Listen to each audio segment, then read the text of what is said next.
কোনো রকম রোদের দেওয়া ঝামেলা ছাড়াই খুব সহজেই বানিয়ে নিন টক ঝাল মিষ্টি কুচো আমের আচার। বানানোটা খুবই সহজ আর 1 বছর সংরক্ষণ করা যাবে। নমস্কার বন্ধুরা, আমি সুনিতা। আজ আপনাদের দেখাবো টক ঝাল মিষ্টি কুচো আমের আচার। ভিডিওটি প্রথম থেকে দেখুন, আশা করছি ভালো লাগবে। আমি এখানে 500 গ্রাম কাঁচা আম নিয়েছি। প্রথমে আমগুলো খোসা বাদ দিতে হবে। আমি এখানে বটি দিয়ে কেটে নিচ্ছি। আমার এখানে বটি দিয়ে কাটতে বেশি সুবিধা হয়। আপনারা যদি মনে করেন ছুরি দিয়েও কিন্তু কেটে নিতে পারেন, আপনাদের সুবিধা মতো। আমগুলো সবুজ অংশটা বেশি করে কেটে বাদ দিতে হবে।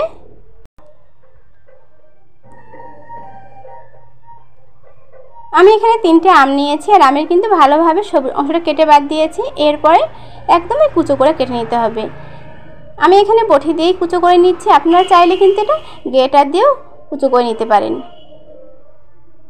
এখন বাজারে খুবই কাঁচা আম পাওয়া যায়। আর কাঁচা আম শেষ হওয়ার আগে কিন্তু বন্ধুরা এই আচারটা করে রাখলে সারা বছর ধরে রাখা যাবে।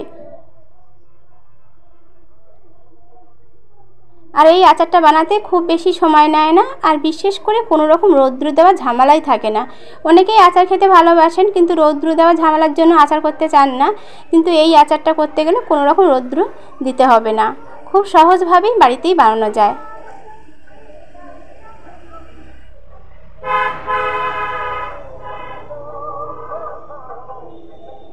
বাড়িতে থাকা মাত্র কয়েকটি উপকরণ দিয়ে বানাবো এই আমের আচারটা, খুব সহজভাবে আর খুব তাড়াতাড়ি।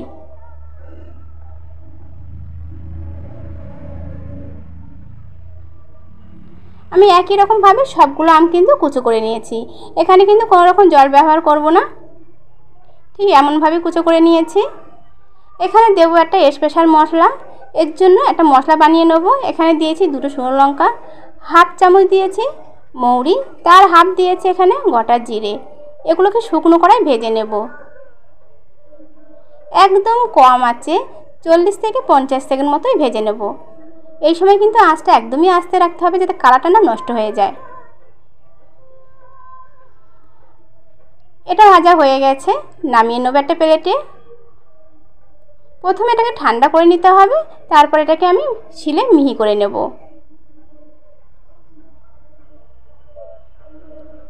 এখানে আপনারা কিন্তু মিক্সিতেও মিহি করে নিতে পারেন।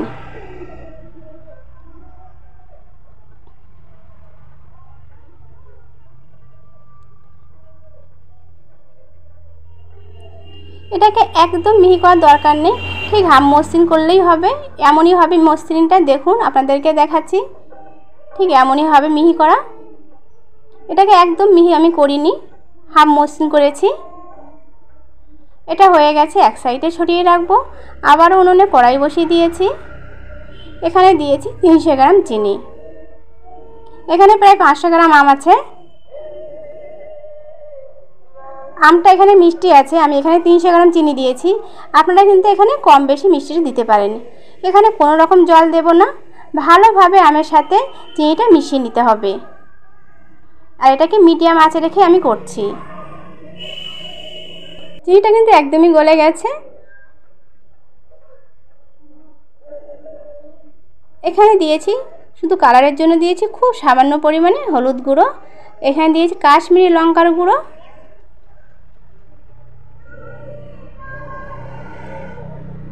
এটাকে অনবরত নেড়ে যেতে হবে, তা না হলে বন্ধুরা নিচের দিকে কিন্তু ধরে যেতে পারে। এরপর দিয়েছি স্বাদ অনুযায়ী নুন। অনবরত নেড়ে যেতে হবে, তা না হলে নিচের দিকে ধরে যাবে আর কালারটা কিন্তু একদমই নষ্ট হয়ে যাবে। ওটা কিন্তু চিনি শিরা কিন্তু দেখুন কমে গেছে। এরপরে এখানে দিয়েছি ভাজা মশলা। ভাজা মশলা দিলে কিন্তু এর স্বাদটা দ্বিগুণ হবে। আপনারা যখনই বানাবেন এই ভাজা মশলা দেবেন, দেখবেন এর টেস্টটা কিন্তু অনেক গুণ বেড়ে যাবে। এটা আমার হয়ে গেছে, একদমই দেখুন মাখো মাখো হয়ে গেছে। এটা ঠান্ডা হওয়ার পর কিন্তু আরও বেশি মাখো মাখো হয়ে যাবে। এই পর্যায়ে এটাকে নামিয়ে নেব। আমি একটা কাঁচের বাটিতে নিয়ে নিয়েছি, ঠান্ডা হলে আমি এটা ভরে নেব কাঁচের বয়ামে।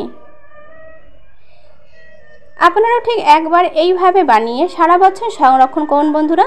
আর আজকের রেসিপি কেমন হয়েছে অবশ্যই কমেন্ট করে জানাবেন। যেসব বন্ধুরা এখনও আমার চ্যানেলটাকে সাবস্ক্রাইব করেননি, প্লিজ বন্ধুরা আমার চ্যানেলটাকে সাবস্ক্রাইব করার জন্য অনুরোধ রইল।